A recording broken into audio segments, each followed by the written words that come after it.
So today we're going to talk about a topic that I think a lot of students studying evolution can struggle with, and that's how do we know if traits are homologous or analogous? How do we know if we're talking about homologies or analogies? So to answer that question, we're going to take a look at 4 organisms.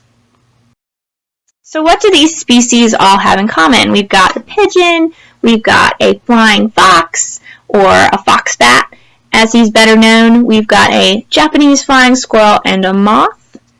And hopefully you notice that they are all animals, that they can all fly, and maybe you even said to yourself, well, they've all got wings or something wing-like. So who's the most related, and how do we decide?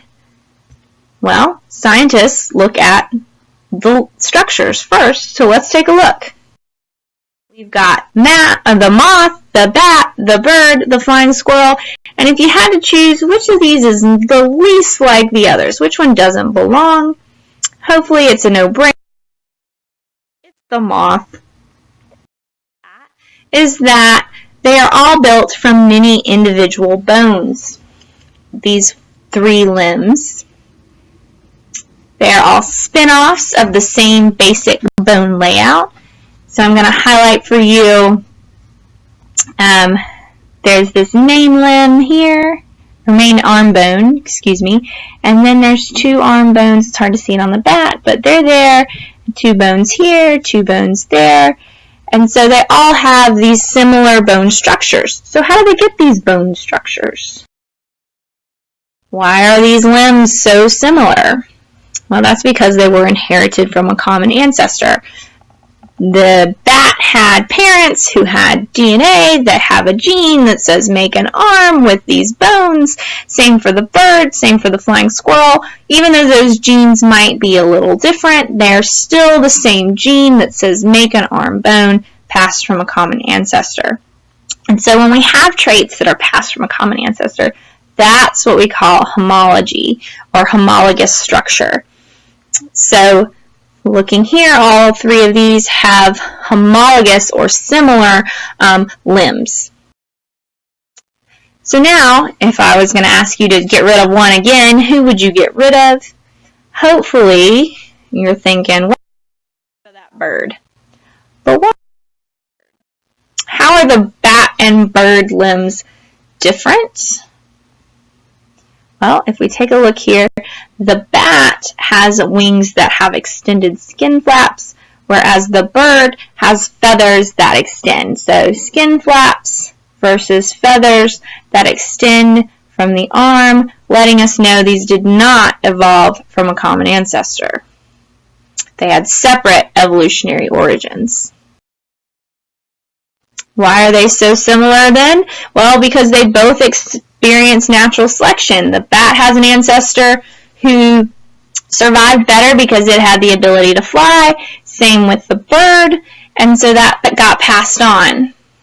So even though the limbs are homologous, the limbs are similar because they have similar bones, but the wings themselves, the skin flap is very different from the feathery wing. And so because of that, we say that the wings are examples of analogies.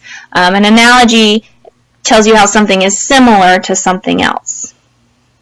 And so this is a result of convergent evolution. They came together to look similar later, but not through a common ancestry. All right, looking back at the bird, not the bird, excuse me, I don't know why I keep saying bird, the bat and the flying squirrel, how are their wings similar? Well, bats, they're covered with fur. They're mammals, and so are flying squirrels. And so that fur trait has gotten passed down to all mammals. And so the furry wing is an example, or furry limb, is an example of a homology, because we can trace it back to a common ancestry. So mammals, while their wings are different, they still have fur and they still have 4 limbs, so that's an example of divergent evolution. They split off from each other. So I'm going to show you this using a tree drawing. So all animals have a common ancestor who had some bilateral symmetry, and over time those bilateral animals, they would have split. or diverged. So over time they diverged, and one group got 4 limbs. We call that group the tetrapods. The non-tetrapods evolved wings. A non-tetrapod with wings evolves into our moth. Our tetrapods, they can diverge. One group getting fur. One group without fur develops wings, gives rise to our pigeon. Our furry group can diverge. Our furry group known as our mammals. One group gets wings, gives rise to our bat. Other group gets these pseudo wings, gives rise to our flying squirrel. So I want to highlight for you, how do we trace a homologous structure? How do we trace an analogous structure on one of these trees? Well, we said earlier those 4 limbs, they were an example of homologous structures. And so we should be able to trace that all the way back. So pigeons have 4 limbs. Bats have 4 limbs. Flying squirrel has 4 limbs. And so we can trace all of those 4 limbs back to this common ancestry, all the way back here. So that tells us this is a homology. With wings, however, we trace the moth's wings back here, pigeon's wings here, bat wings here, flying squirrel wings here. There's not this continuous lineage all the way back to a common ancestry. So that lets us know that these are analogous structures.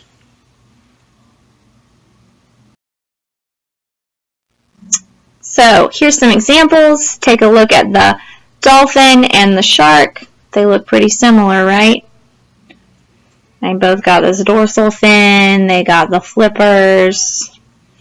So take a moment and think. Do you think this is an example of an analogous structure, the dorsal fins and the flippers, or are these examples of analogous structures, homologous or analogous? Pause if you need more think time.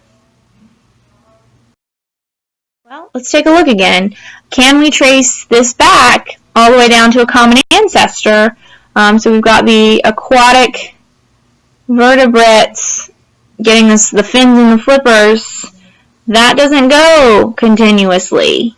It goes to our sharks continuously, but our whales and our dolphins had to re-evolve that. So this would be an example of an analogy. Let's look at another example.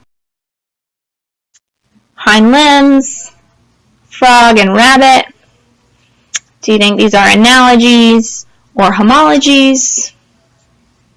Pause if you need to think. Alright, well, if you look at this again, we trace the rabbit back, all the way down 4 limbs, bony 4 limbs, same with our amphibian, our frog. They can be traced down to a common ancestor for bony skeleton and 4 limbs, so that would be a homologous structure here. Right. Well, just to recap, homologous structures, they're going to be similar in anatomy, whereas analogous structures probably are not. They may or may not have similar functions for homologous structures. Analogous structures, they are always going to have a similar function. And related species have homologous structures. Unrelated species will have analogous structures. The key thing I want you to remember here is that in homologous structures, it's inherited from a common ancestor. It just gets passed down throughout the lineage, even though it may have diverged throughout evolution. Whereas analogous structures, it's not inherited from a common ancestor. It's just the result of convergent evolution. So I hope this was helpful. If you look at this website, evolution.berkeley.edu, lots more about analogous and homologous structures, or just evolution in general. Have a great day, y'all.